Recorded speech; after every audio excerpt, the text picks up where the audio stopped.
Thank you so much, Lakshmi, for this wonderful introduction and reminding me of me. I really don't dwell on what has been, but it's so lovely to hear all that is said about me, and I'm really, really grateful. Thank you for that.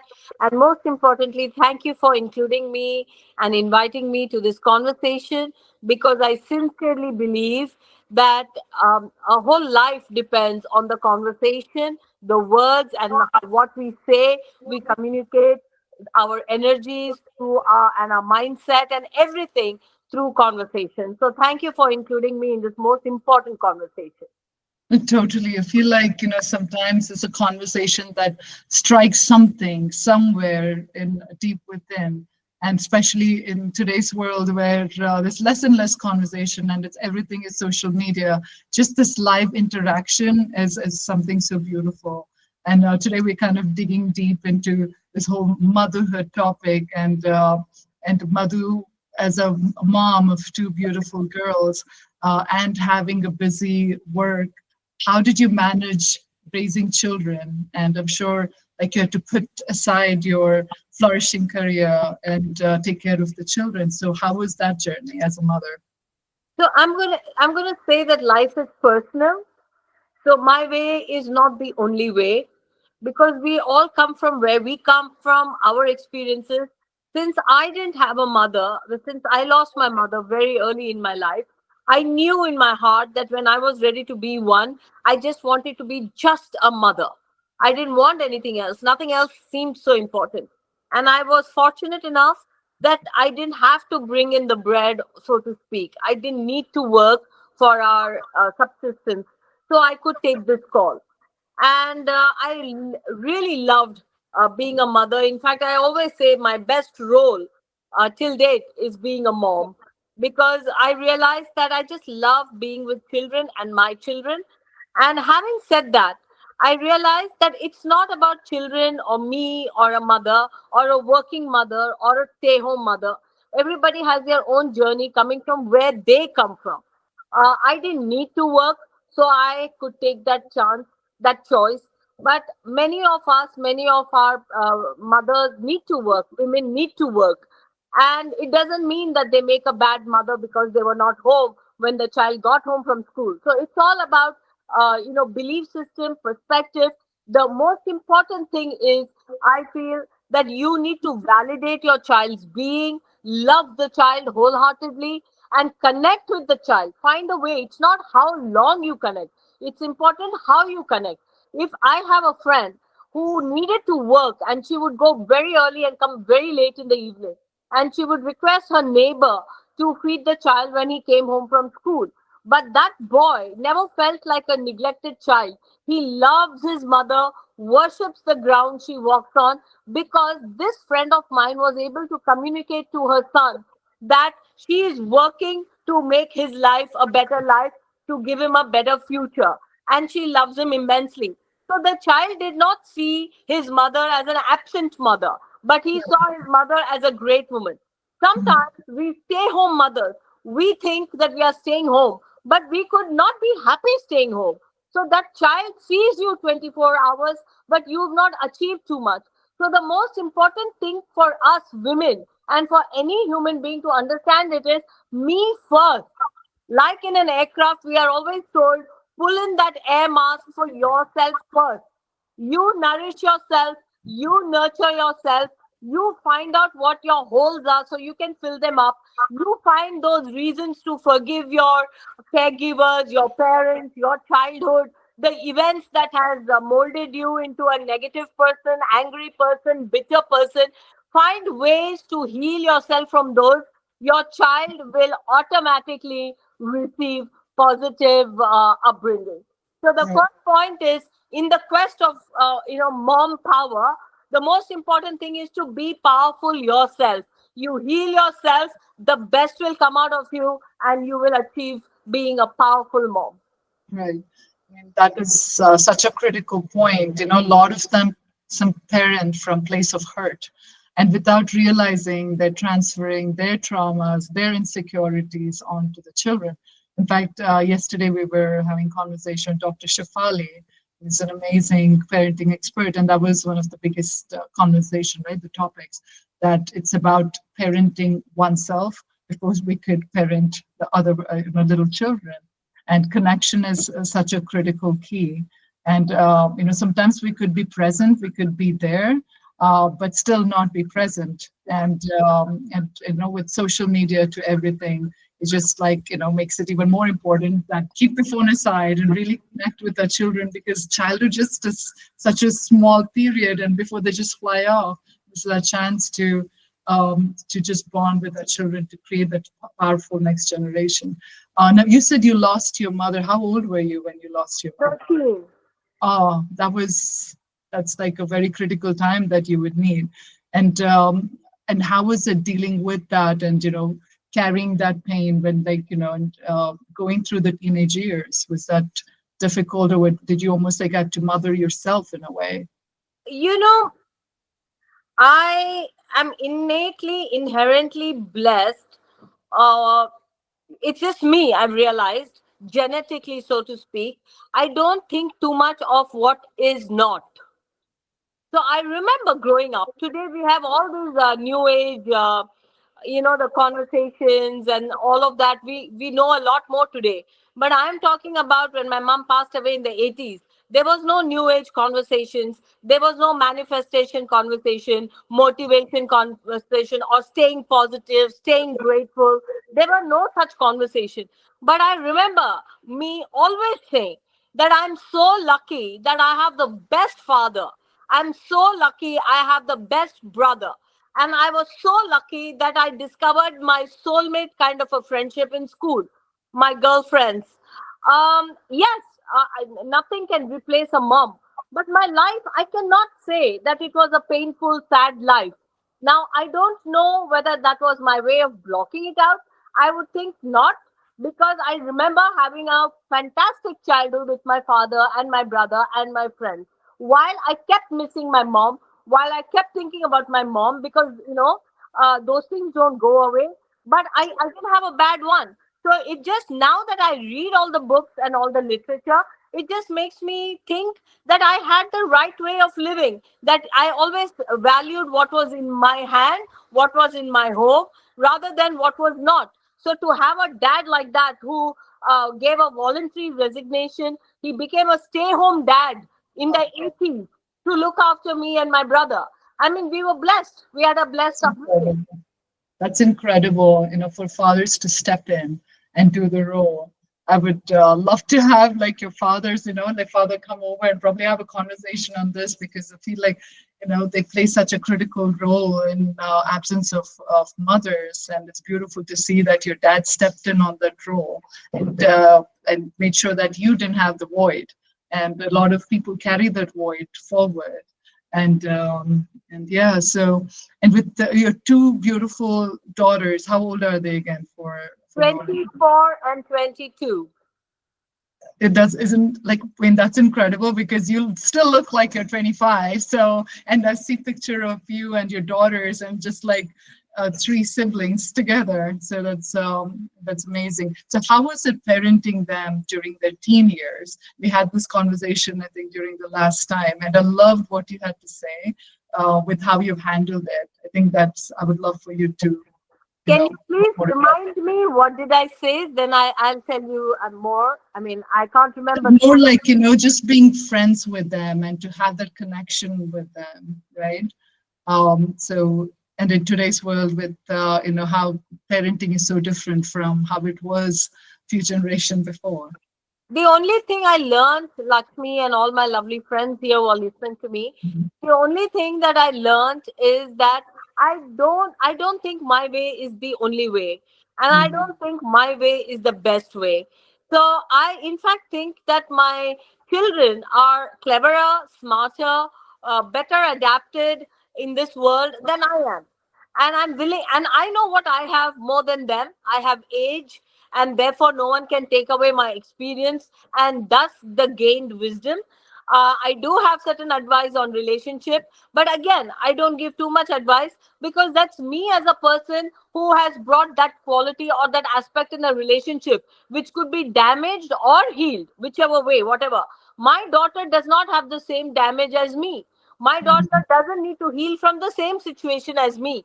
So I treated my children who are half my age, um, that as equals, as long as they needed to be fed or taken to the doctor, or may I treated them like I was a caregiver. Once I started understanding that now they are young adults, young human beings who know, like who's making choices. I was only there for them. I never told them what is right. I never told them how much to study, when to study, what to study. I never told them anything. We discussed, but I never told them anything. That's beautiful. Like it's the control thing, right? I think a lot of moms struggle with that to let go because eventually you have to let go, and a lot of them hold on to that, and that's when probably the conflict starts. Um, so yeah, I The, mean, the word let is a very beautiful word. You let the events be, let people be, and most importantly, let me be. yeah, that's beautiful. Yeah, And that's, and as women with identity is another big topic, right? And in your Amazon series, Coffee, Sweet Karam, is that coffee. right? Okay. That was so beautiful to see how women's identity was just kind of defined by the society and the family setup, and how all the three women from different generation kind of break through, and they had that breakthrough when they traveled. That was so beautiful to see. So what do you see like in today's world, right, with the women that you come across? What are the kind of changes that you would love to see I in would terms of like to identity? see, Mhm. I would like to see more and more people. Um, it's about accepting different. Mhm. You accept different. My son is different from me. My daughter is not me. My husband is not me. Maybe he wants to wake up early. Maybe he wants to shower in the night. Maybe, he likes unhealthy food. He is not me. I want to wake up early. I want to eat healthy food. That's me. Yeah, I can have a conversation with the other that, hey, listen, why are you eating, so many fried food? It's not good for you. But he's 50 years old as me. He doesn't need a mother. Even my children don't need a mother.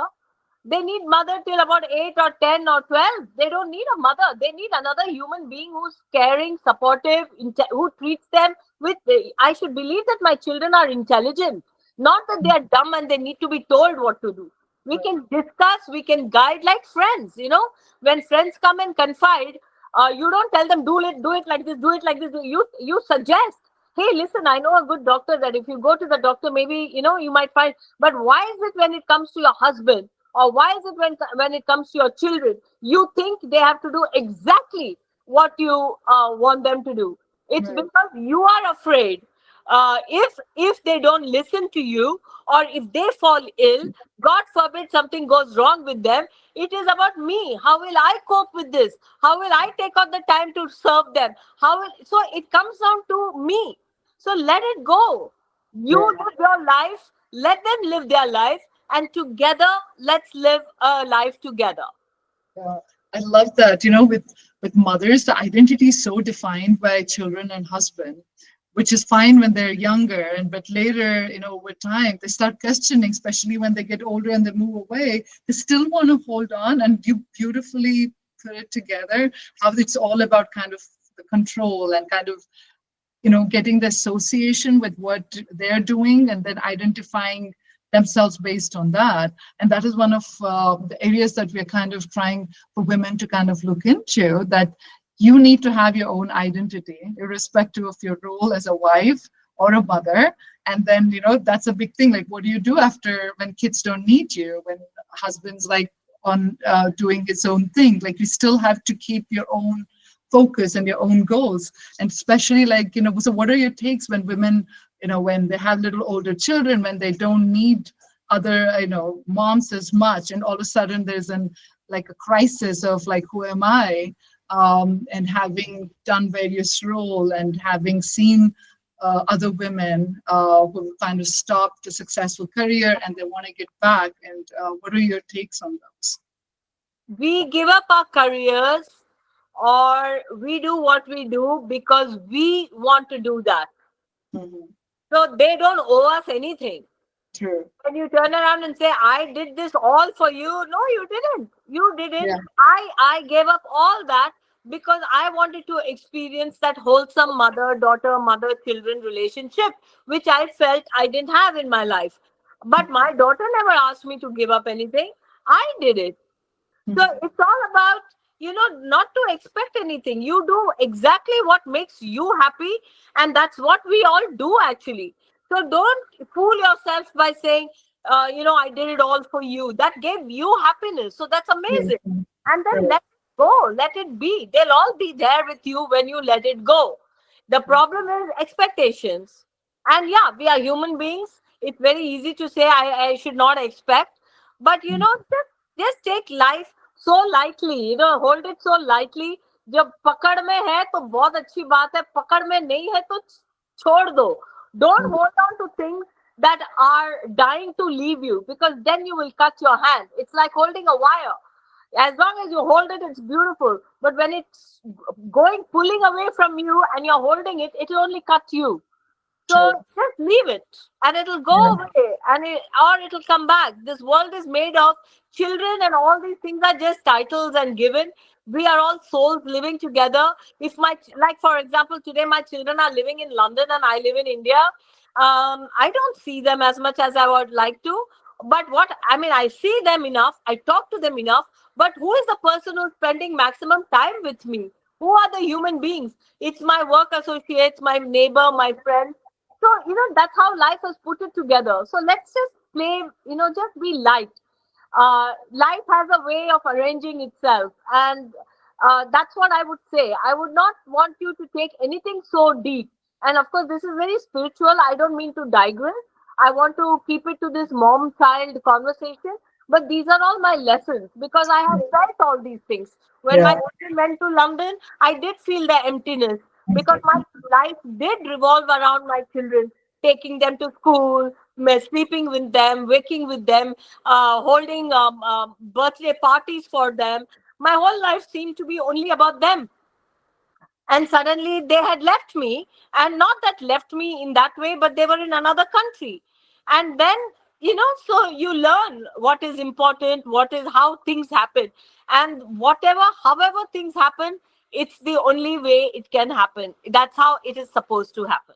Thank you so much, Madhu. I mean, it's been amazing. And I want to say it's my honor that it's my second time listening to you. And it's been absolutely the next level.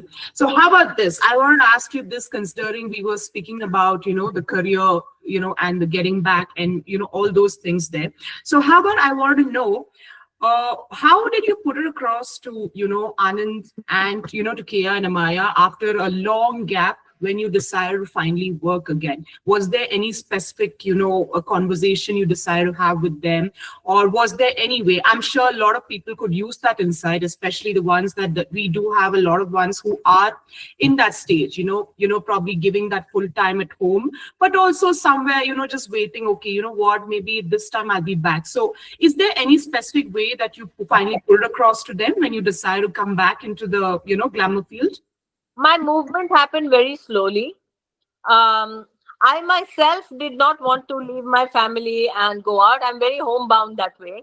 But I staying away from my work, that I love being an actor. I love creating my role. So I took up work that took me away from my home for 2 days and 4 days. Even though I knew very well a 2 days role or a 4 days role is not going to be, a great role. In a movie that takes about 80 to 100 days of shoot, imagine what is a 4 days work. It'll probably be a scene or two, which also may get cut off if it doesn't suit the movie. But that's the way I started leaving my home. I realized that my children can take my absence in a short gap. They understood. My husband slowly also, initially he never liked it, but he also got it. That and then he also knew that my wife only goes for 2 days or 4 days, and then she come back. Then everybody started feeling that little work of mine started giving me more joy, more recognition. They all started feeling something different about their world, because my world changes, their world changes. Then they realized that my wife is doing actually an important job. She's not trapping around. My children realized that my mom is she's important in the field that she's working. Then they said, "Mama, why are you doing this bad role?" So then I would explain to them, because good role will want me to be away from home for 20 days or 40 days. Are you okay? Then they'll say, "Mama, can you not go in two trips? Like you go for 10 days and come back for 3 4 days, then go." And we came to kind of a negotiation. Sometimes it was hard, sometimes it was easy. But they understood that hard and easy is a part of my job, because my job is not going to the same place at the same time every day. It does take me away. I have to take many flights, many cars to come back. So sometimes, even when, like for example, once I was in Mysore when my daughter had a very bad case of dengue, and I couldn't come back, and she was sick, really sick. But I never left my children when they were really little all by themselves. I was very fortunate that my mother-in-law, their grandmother, is like a mother par excellence. So she was there. So in my absence, the father and the dadi took care of my child. I took 2 days to come back. My heart was in my mouth, but I couldn't take a flight and come back, because from Mysore I had to drive back to Bangalore. The timing, and then take the flight back from Bangalore. I didn't get the ticket. I had to wait, and I had to finish 3 or 6 hours of work before I started the drive, because those guys were crying. They had a combination of 20 artists. So that situation also I faced, when everybody, and including me, I felt it's not worth working. I can't let my child suffer. So then again, I was very careful how I took my work. So I worked with my family worked with me. There were many difficult, challenging moments, this being one, but eventually things fall into place. Everybody has to give. I had to give some projects. My husband had to put in extra work as a father. My children needed to cry a few nights, not having the mother. So everybody puts in their bid, and that's how it works. It's never an easy path. For staying home also, it's never easy. You're sad sometimes because you're not doing what you love doing. Sometimes being away, what you think you love doing also is not easy, because even you are crying and everybody else is crying. So all kinds of situations happen, but as long as there is communication, truthful intention, and pure love, then even with some bad, angry words, even with some uncomfortable moments, you get past it. You covered mom guilt so well. I think we all struggle with it. I'm kind of going through that myself. I'm in India right now, and my husband's watching my three boys, and a part of me is like, I cannot wait to get back. But then we do what we do, for greater good. We do some sacrifices, and also for our own identity. It's something beautiful that we need to still continue what matters to us, which is beyond just be identifying as mother. So you covered it so well. And being an artist and an actor, sometimes we see the glorious side, but we don't see how hard you guys work, how many sacrifices that you guys do, traveling, going to remote places. So we really appreciate those. I'm sure like audience have few questions too, which soon I'm going to open up for discussion. And talking about being an empty nester and getting, starting work again after a while. How do you like that? And also the power of community. Could you talk about like what community does, getting out into the world again after, taking a break? I don't think too much. Mm, I don't think like, oh my God, how is it gonna be? I just go, and then every day brings its newness. Some mm, days some unit is fantastic. Sometimes you don't meet such fantastic situations. You have conflicts. It makes you smarter, because I worked when I came back. I worked on trust basis. Then I realized, oh my God, it's a very money minded world. You should be. So I have also started saying, you pay my money up front, otherwise I'm not coming. I had to take some tough stances, which mm, is, doesn't go with my personality. I'm usually very gentle. So mm, but you have to Put make your foot changes. down. Yeah, make changes to your personality so that you always should feel safe and protected and empowered. Never, Mm. even if you're letting go of money or letting go of anything, it should come from your choice of kindness, compassion, and understanding, not from a place of weakness and being exploited. So for that, you need to take back your power, and taking back of power sometimes cannot be easy, because the payback, we are always thinking about what can go wrong. So it's a lesson, it's a journey of how you become stronger, and it's been So, beautiful. Every day brings its newness. So I never think about something and go into it. I go into it and then see what comes and then deal with it yeah. accordingly. Now, which is great. In our community, a lot of women who take breaks to raise children, and there's a big struggle to get back to work. And that's like a big, big area that everyone's just talking about. How do we kickstart the career, whether it's being an artist or being a software engineer, or being any profession for that matter? Like women are given choice, to pick and choose. It's this way or that way. And you managed to kind of do both and do the choice right, and you continue to work and really impact so many of us. If anybody has any quick question, I know Madhu has like a shooting and things. Lakshmi, I need to go. In fact, I I have know, told that's right. everybody that I I will know, be. that's why I was like, any quick question that anybody has to quickly talk to her and thank her for her time. Yeah, Joy, Aru. Yeah, that was amazing listening to you, Madhu. You touched on a word while you were speaking: recognition. Recognition in your work, recognition as a mother. What do you think is the importance of this word in your life, and how does it enhance the life?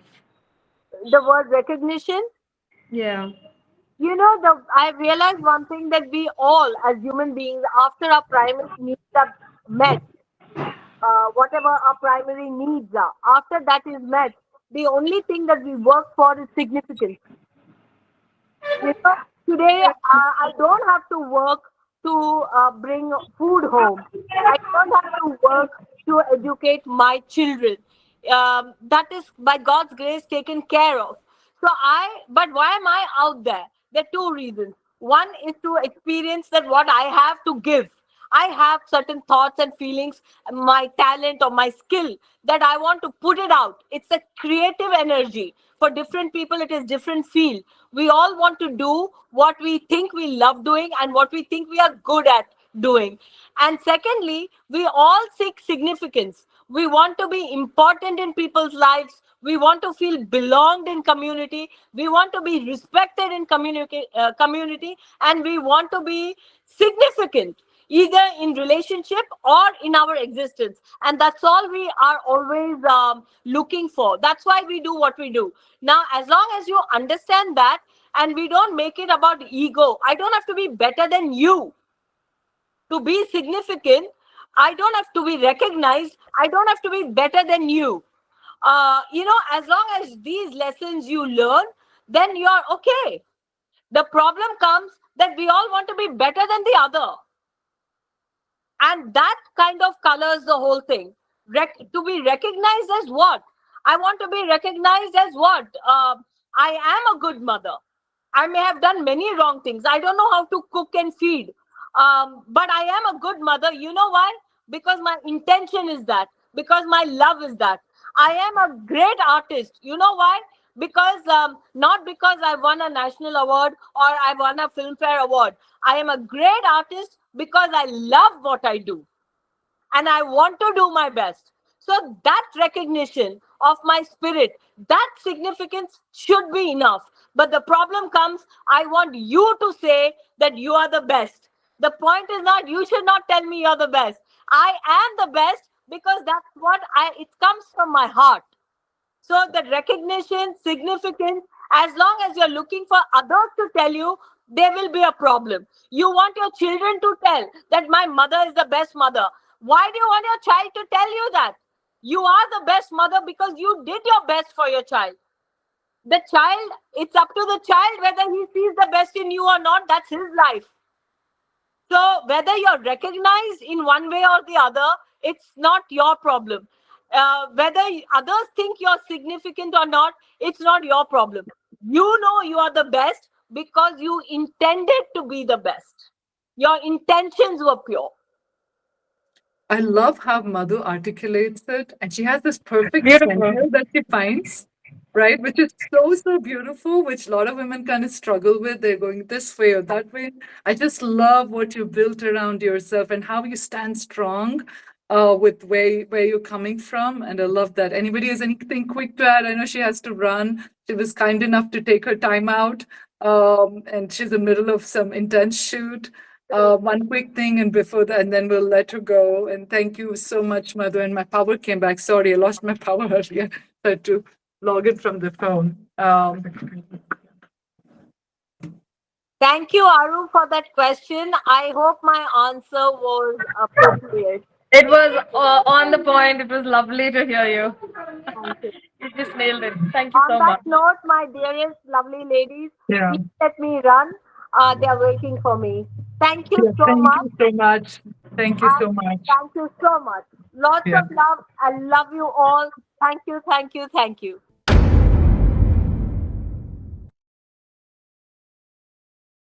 Mompower360, an empowering community for moms just like you and me.